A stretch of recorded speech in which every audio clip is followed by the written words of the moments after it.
मैं अंडमान गया था, नेताजी के नाम पर एक द्वीप का नामकरण भी किया था और अब इस समय देश आजादी के 75 वर्ष का पर्व मना रहा है, अमृत महोत्सव मना रहा है। इसी अमृत महोत्सव में देश ने 475 वंदे भारत ट्रेन शुरू करने का संकल्प लिया था। आज इसी में से एक हावड़ा न्यू जलपाईगुड़ी वंदे भारत ट्रेन यहां कोलकाता से शुरू हुई है। आज ही रेलवे और मेट्रो की कनेक्टिविटी से जुड़े अन्य प्रोजेक्ट्स का भी लोकार्पण और शिलान्यास हुआ है। करीब 5,000 रुपए की लागत से जोका बीबीडी बाग मेट्रो प्रोजेक्ट पर काम हो रहा है। इसमें से जोका तरालता मेट्रो रूट बनकर तैयार हो गया है। इससे शहर के लोगों की ईज ऑफ लिविंग और बढ़ेगी। साथियों, कुछ देर बाद ही मुझे गंगा जी की स्वच्छता और पीने के पानी से जुड़ी अनेक परियोजनाएं पश्चिम बंगाल को सौंपने का अवसर मिलेगा। नमामि गंगे मिशन के तहत पश्चिम बंगाल में सीवरेज के 25 से ज्यादा प्रोजेक्ट्स को मंजूरी दी गई है। इनमें से 11 प्रोजेक्ट पहले ही पूरे हो चुके हैं और 7 प्रोजेक्ट पूरे हो रहे हैं। आज 1,500 करोड़ की लागत से 5 नई परियोजनाओं पर काम भी शुरू हो रहा है। इसमें जो प्रमुख है वो है आदि गंगा नदी का पुनरुद्धार। मुझे बताया गया है कि अभी आदि गंगा नदी की स्थिति दुर्भाग्य से बहुत खराब है। इसमें जो कूड़ा कचरा गिरता है, सीवर का गंदा पानी गिरता है, उसकी सफाई के लिए 600 करोड़ रुपए से अधिक का आधुनिक इंफ्रास्ट्रक्चर तैयार किया जा रहा है। हम लोग अक्सर व्यक्ति के जीवन में प्रिवेंटिव हेल्थ केयर की बात करते रहते हैं और हम कहते हैं कि दिनचर्या वो होनी चाहिए कि बीमारी की नौबत ही ना आए। ठीक इसी तरह नदी की गंदगी को साफ करने के साथ ही केंद्र सरकार प्रिवेंशन पर भी बहुत जोर दे रही है और इस प्रिवेंशन का सबसे बड़ा और आधुनिक तरीका है ज्यादा से ज्यादा आधुनिक सीवेज ट्रीटमेंट प्लांट।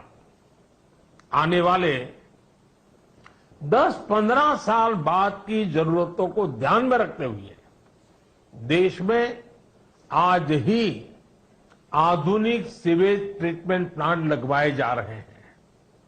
आजादी के अमृत काल में हमें फॉरवर्ड लुकिंग सोच और अप्रोच के साथ देश को आगे ले जाना है।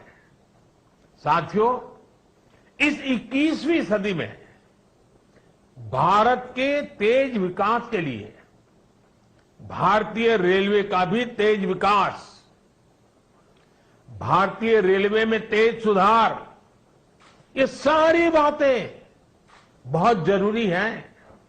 इसलिए आज केंद्र सरकार भारतीय रेलवे को आधुनिक बनाने के लिए, रेलवे इंफ्रास्ट्रक्चर को आधुनिक बनाने के लिए रिकॉर्ड इन्वेस्टमेंट कर रही है। आज भारत में भारतीय रेलवे के कायाकल्प का राष्ट्रव्यापी अभियान चल रहा है। आज वंदे भारत, तेजस, हमसफर जैसी आधुनिक ट्रेनें देश में बन रही हैं। आज विस्टाडोम कोचेज रेल यात्रियों को नए अनुभव करा रहे हैं। आज सुरक्षित आधुनिक कोचेज की संख्या में रिकॉर्ड वृद्धि हो रही है। आज रेलवे स्टेशन को भी एयरपोर्ट की तरह विकसित किया जा रहा है। न्यू जलपाईगुड़ी स्टेशन भी इसी लिस्ट में शामिल है। आज रेलवे लाइनों का दोहरीकरण, रेलवे लाइनों का बिजलीकरण जिस रफ्तार से हो रहा है वो पहले कभी नहीं हुआ। देश में जो ईस्टर्न और वेस्टर्न डेडिकेटेड फ्रेट कॉरिडोर बन रहे हैं वो लॉजिस्टिक्स सेक्टर में क्रांतिकारी बदलाव लाने वाले हैं। सुरक्षा हो, स्वच्छता हो, सामर्थ्य हो, सामंजस्य हो, समय की पाबंदी हो, सहूलियत हो, भारतीय रेलवे आज एक नई पहचान बनाने की हम सबकी कोशिश रंग ला रही है। बीते 8 वर्षों में भारतीय रेलवे ने आधुनिकता की नींव पर काम किया है।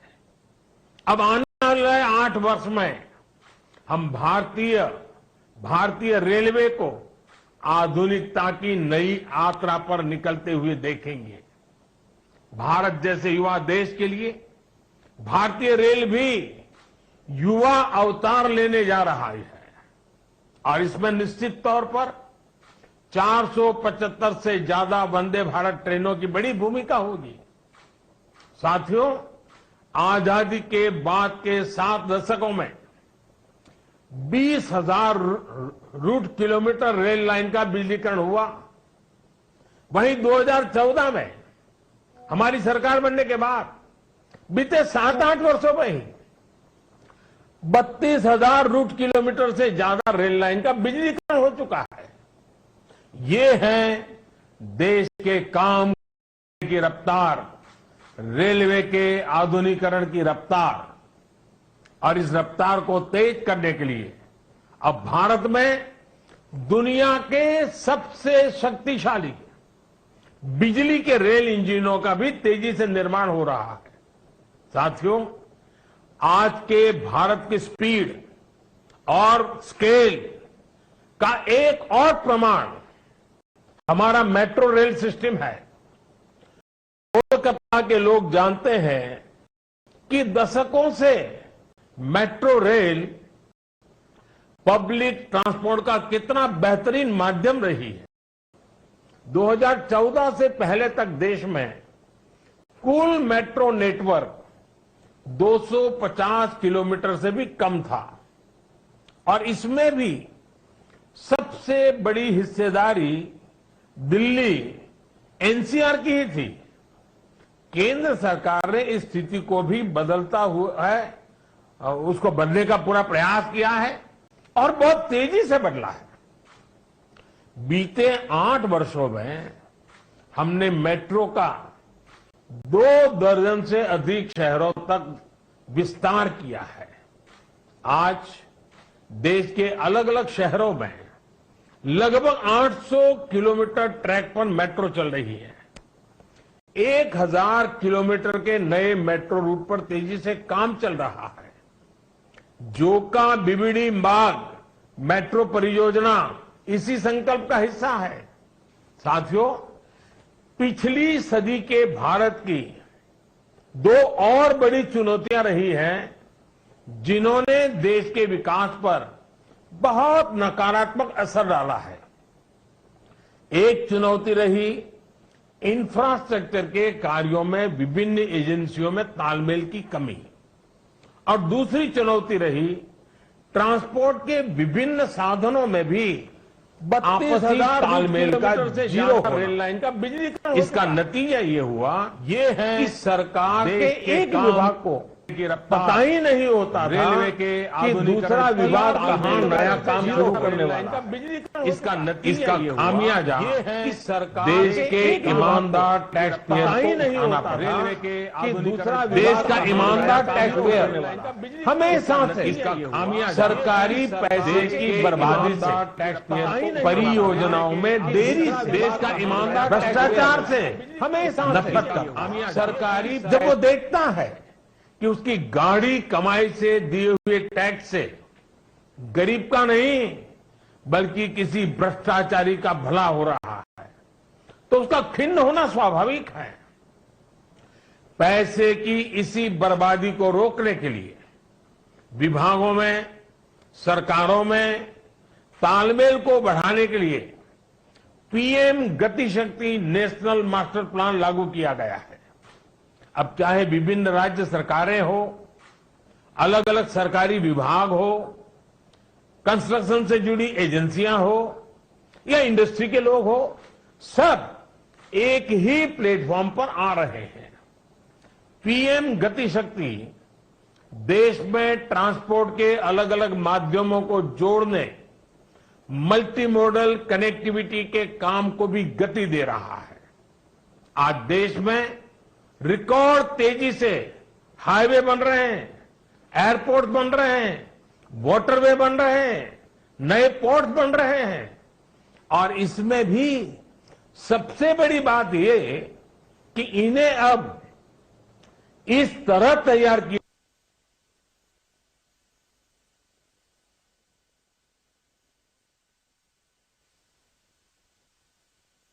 हाईवे बेहतर तरीके से रेलवे स्टेशनों से कनेक्ट हो, रेलवे स्टेशन एयरपोर्ट से कनेक्टिविटी हो, लोगों को ट्रांसपोर्टेशन के दौरान सीमलेस कनेक्टिविटी भी मिले। साथियों, 21वीं सदी में तेजी से आगे बढ़ने के लिए हमें देश के सामर्थ्य का सही इस्तेमाल करना होगा। मैं देश के लोगों को वाटरवेज का उदाहरण भी देना चाहता हूं। एक समय था जब भारत में व्यापार, कारोबार और टूरिज्म के लिए वाटरवेज का बड़े पैमाने पर इस्तेमाल होता था। इसलिए कितने ही शहर नदियों के किनारे बसे, नदियों के किनारे इतना औद्योगिक विकास हुआ, लेकिन इस सामर्थ्य को पहले सैकड़ों वर्षों की गुलामी और फिर आजादी के बाद की सरकारी उदासीनता ने तबाह कर दिया। अब भारत अपनी इस जल शक्ति को बढ़ाने पर काम कर रहा है। देश में 100 से ज्यादा वाटरवेज और विकसित किए जा रहे हैं। भारत की नदियों में आधुनिक क्रूज चले, व्यापार भी हो, टूरिज्म भी हो, इस दिशा में हम तेजी से आगे बढ़ रहे हैं। केंद्र सरकार ने बांग्लादेश सरकार के सहयोग से गंगा और ब्रह्मपुत्र नदियों के बीच वाटरवे लिंक स्थापित करने पर भी काम किया है। मैं आज देश के लोगों को इससे जुड़ी भी एक जानकारी देना चाहता हूं।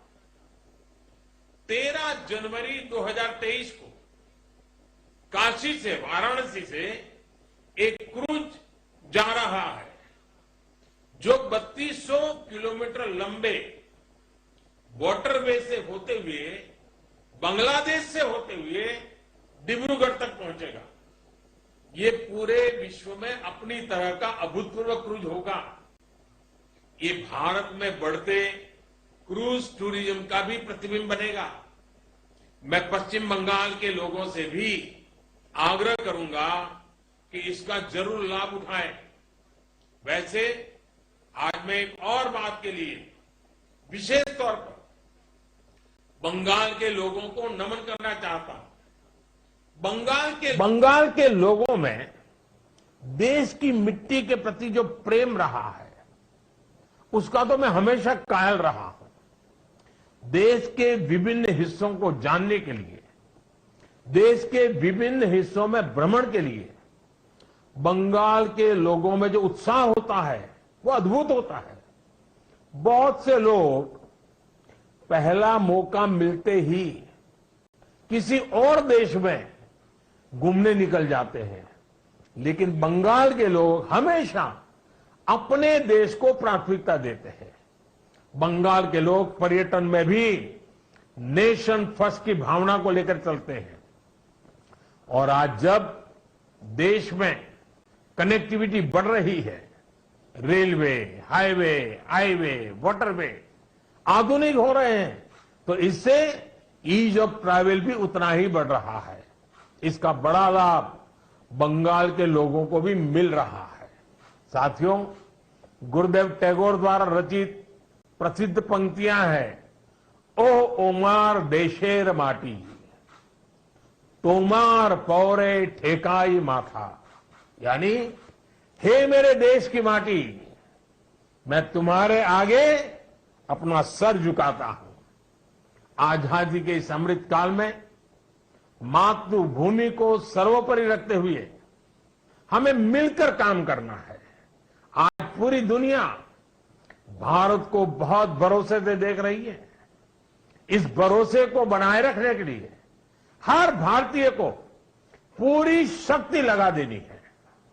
हमें हर दिन का उपयोग राष्ट्र निर्माण में करना है, हर पल का उपयोग राष्ट्र निर्माण में करना है। देश सेवा के कार्यों में हमें रुकना नहीं है। इन्हीं शब्दों के साथ मैं अनेक परियोजनाओं के लिए बंगाल को बहुत बहुत बधाई देता हूं। फिर एक बार आपका अभिवादन करता हूं और मैं अपनी बात को समाप्त करता हूं। बहुत बहुत धन्यवाद।